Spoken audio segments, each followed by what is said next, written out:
Urgente general acaba de detonar, tratorar senador petista em tribuna que veio falar sobre o suposto golpe, os militares, Bolsonaro, mas ele não contava com o senador general Mourão, que detonou com ele. Se eu fosse ele, eu dormiria sem essa, mas ele foi lacrar e vocês acreditam que ele teve coragem de dizer? Um momento sem precedentes na nossa história. Um momento em que, finalmente, o Brasil poderá julgar e condenar na forma da lei uma organização criminosa articulada para perpetrar hediondos atos de abolição violenta do Estado de Direito e de golpe de Estado.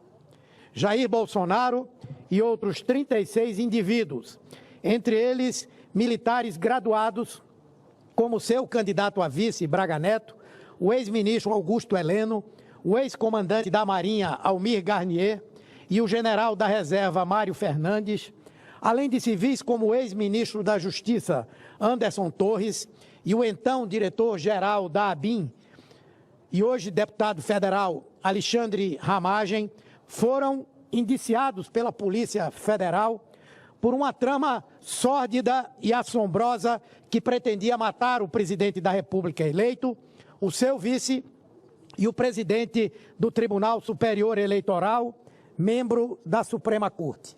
Os assassinatos de Lula, de Alckmin e de Moraes foram amplamente discutidos na casa do general Braga Neto, que foi ministro de Bolsonaro e vice na sua chapa, e tiveram o sinal verde dado pelo então presidente, que aceitou, nas palavras de um dos criminosos, o assessoramento da organização, denotando o seu total apoio a que as execuções fossem feitas até o dia 31 de dezembro de 2022. Não era uma conversa de comadres, não eram apenas opiniões vãs e desarticuladas.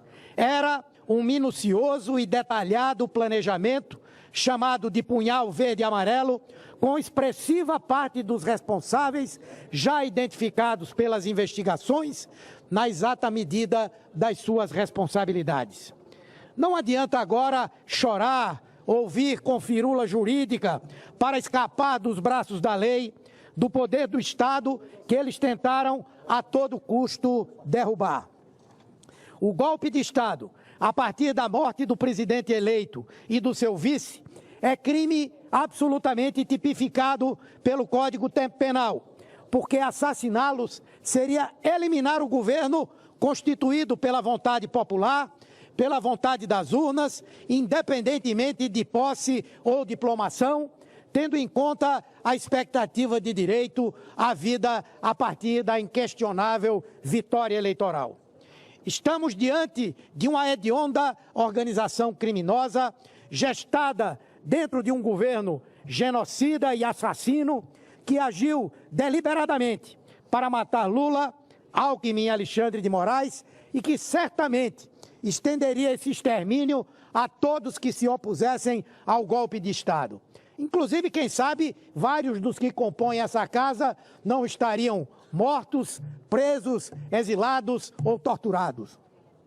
Fechariam o Congresso Nacional, fechariam o Supremo Tribunal Federal, cassariam mandatos, direitos políticos, amordaçariam a imprensa, prenderiam, torturariam, matariam, fariam o que já foi feito neste país, especialmente a partir de 1968, quando o AI-5 aprofundou uma era de terror no Brasil, iniciada em 64 e que durou longos 21 anos. Mas, diferentemente do que houve ali, não haverá anistia. O Brasil não anistiará nenhum bandido, não anistiará nenhum dos criminosos que atentou contra a nossa democracia, contra o Estado de Direito, contra a vontade soberana do nosso povo. Não anistiaremos assassinos, não anistiaremos terroristas. Todos, rigorosamente todos, responderão na forma da lei por cada um dos crimes cometidos. E não adianta vir com essa discussão de que quem pensou em matar não cometeu crime. Primeiro, porque nesse caso específico não foi apenas um pensamento de uma meia dúzia de pessoas. Além do pensamento, houve a ação, houve a preparação, houve toda a condução de um processo que só não se realizou por razões alheias à vontade dos que estavam preparados para matar o presidente, o vice e o presidente do Tribunal Superior Eleitoral. Comenta-se que duas razões fizeram com que essa ação fosse abortada. Uma delas foi a visita do secretário de Estado, do secretário de Defesa dos Estados Unidos ao Brasil, e que disse com todas as letras que um golpe de Estado não teria apoio internacional, não teria apoio dos Estados Unidos. E a outra foi a posição firme do então comandante do Exército, que se recusou a fazer parte dessa trama e chegou, inclusive, a ameaçar o então presidente Bolsonaro de aprisioná-lo caso continuasse naquela ação golpista. Portanto, esse argumento é absolutamente falho, até porque, no caso do golpe de Estado, não existe fazer, tentar e não acontecer. Porque se acontece, quem é que vai investigar o que aconteceu? Por isso que o nosso Código Penal prevê como crime a tentativa. E, portanto, esse argumento que foi esgrimido até por membros dessa casa, ele é absolutamente falacioso. Mas, senhor presidente, os erros que nós cometemos ao longo da nossa história, ao tentar contemporizar com golpistas, mostraram que eles continuaram vivos, conspirando e inspirando novos aventureiros a seguirem seus passos. Vou concluir. Não podemos repetir esse equívoco ameaçador. Chegou a hora de punir, com o rigor da lei, com o direito de defesa respeitado, aqueles que tentaram matar o presidente eleito, seu vice e um membro da Suprema Corte, e dar um golpe de Estado, dando início a uma nova era de horror no país. É hora de dar um basta a esses criminosos e fazer valer sobre a cabeça de todos eles a força da espada da justiça. Muito obrigado a todos e a todas. Mas é lógico, né, que o general Mourão não ia deixar barato e agora ele vai colocar esse petista em seu devido lugar. Olhem o que ele disse diretamente na cara desse petista. Senhor presidente, senhoras senadoras, senhores senadores, plateia que nos assiste, pessoas que nos acompanham pelas redes sociais, pela mídia televisiva. Eu volto a esta tribuna em mais um momento de crise, da qual não se vê qualquer sinal de atenuação, mas, ao contrário, agrava-se a cada dia. Farei minhas as palavras do senhor presidente do STF sobre as denúncias apresentadas na semana passada contra políticos e militares, acusados de conspirar para assassinar o presidente e o vice-presidente eleitos, assim como o presidente do Tribunal Superior Eleitoral, após o pleito de 2022, no que seria o ápice sangrento de um bárbaro golpe de Estado jamais visto no Brasil. Desprezando todo o encadeamento processual da justiça brasileira, da qual, por sinal, ele é a maior autoridade em exercício na mais alta instância, o ministro Barroso fulminou peremptório. Abro aspas, o que mais falta saber, fecho aspas. Como senador da República, em nome dos meus eleitores, e tenho certeza de muitos outros, faço minha a pergunta do ministro Barroso, para respondê-la com o respeito que ele, no exercício de sua elevada função, merece, em prol da confiança na justiça que deve unir os brasileiros. Há muito o que saber, ministro.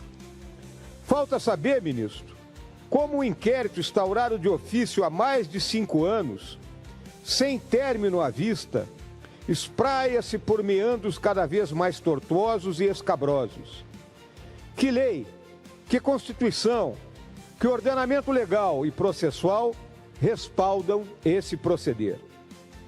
Falta saber, ministro, como militares acusados de delitos supostamente cometidos no desempenho de cargos e funções militares são investigados, acusados, julgados e presos à revelia da Justiça Militar. Por acaso, os magistrados que usurpam as competências dos comandantes militares têm ideia do estrago institucional que estão causando nas Forças Armadas, com abalos sistemáticos no seu estamento legal e no sentimento de justiça que anima os soldados em qualquer situação. Falta saber, ministro, como uma conspiração factualmente fracassada ou simplesmente inexistente, datada de mais de 2 anos, explode mediaticamente na cara da nação, sem maiores explicações, além do vazamento direcionado e seletivo de peças investigatórias ditas sigilosas. A investigação quer realmente apurar os graves fatos denunciados ou criar mais um factoide político para desnortear o país? Falta saber, ministro, por que o presidente da República, o procurador-geral da República, 3 ministros do STF e o diretor da Polícia Federal se encontraram no Palácio do Alvorada em reunião escamoteada das respectivas agendas públicas. O que justificaria e o que significa o encontro de autoridades de poderes distintos com a direção do braço policial do Estado? Enfim, ministro, falta saber como alguns poucos iluminados se arrogam o exercício de um poder extraconstitucional que vai negando direitos elementares aos brasileiros em diversas situações e circunstâncias. Parafraseando conhecida alegoria do absolutismo na Prússia do século XVIII, cabe perguntar: ainda há juízes em Brasília? Há muito o que nós precisamos saber, ministro Barroso. Principalmente, como chegamos a esse ponto de discórdia social, de perseguições políticas, de revanches ideológicas e de tentações autoritárias. Mas alguma coisa se sabe, ministro, que em uma democracia não se faz política com polícia, faz-se, acima de tudo, com justiça, o fim maior do Estado.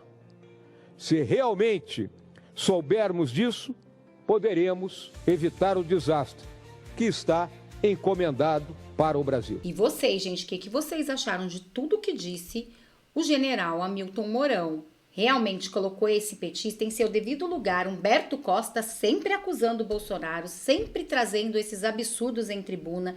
Eles que falam que é o governo do amor, o governo da inclusão, a verdade, eles destilam ódio, sempre destilando ódio na tribuna do Senado. Mas desta vez passou vergonha e foi humilhado pelo senador Hamilton Mourão. Comitiva de direita que falou com Zelensky criticou postura de Lula. O grupo foi composto pelos senadores Sérgio Moro, Damares Alves, Magno Malta e pelo deputado federal Paulo Bilinski. Como vocês podem ver, um grupo de peso para defender o nosso Brasil e a liberdade de expressão. E foi lá, na Ucrânia, diretamente com Zelensky, que eles revelaram tudo. Uma comitiva composta por 4 parlamentares de direita do Brasil se reuniu nesta sexta-feira com o presidente da Ucrânia, Volodymyr Zelensky, em Kiev, capital do país europeu, e manifestou discordância com os posicionamentos do presidente Luiz Inácio Lula da Silva do PT sobre o conflito entre os ucranianos e a Rússia. O grupo composto pelos senadores Sérgio Moro, Damares Alves, Magno Malta e pelo deputado federal Paulo Bilinski demonstrou ao líder ucraniano sua insatisfação com a postura de Lula diante do conflito, que chegou a pedir desculpas a Zelensky, dizendo que o posicionamento do petista não reflete o pensamento do restante dos brasileiros. Aspas, viemos a delegação brasileira à Ucrânia dizer com clareza solar que a população brasileira apoia sua causa e que é contra a guerra de agressão promovida pela Rússia. A Ucrânia hoje luta por sua soberania pelo mundo livre. A posição de Lula não nos representa, escreveu Moro em suas redes sociais. É isso mesmo, gente, isso não nos representa, assim como ele ataca Israel. Isto é uma coisa do presidente da República, somente dele, porque ele é a favor desses ditadores, só que a gente, o povo brasileiro, não. Mas, infelizmente, quem nos representa? é Luiz Inácio Lula da Silva do PT e ele vem acabando com o nosso Brasil. Bom, este foi o react de agora. Eu espero que vocês tenham gostado. Peço para vocês, deixem aqui nos comentários o que vocês acharam desse petista passando vergonha. Eu, particularmente, fico feliz em ver, satisfatório de ver esses petistas passando vergonha. Eles que sempre querem lacrar e colocar a culpa em Bolsonaro. E também na extrema-direita, como eles costumam dizer, né? Eles dizem que somos nós que estamos destilando ódio, mas na verdade quem destila ódio o tempo todo são eles. Muito obrigada a todos, só não esquece de compartilhar, de curtir, de comentar, porque além de ajudar o meu trabalho a crescer, você fortalece a política de direita no Brasil, que vem sendo tão perseguida. Até nosso próximo react!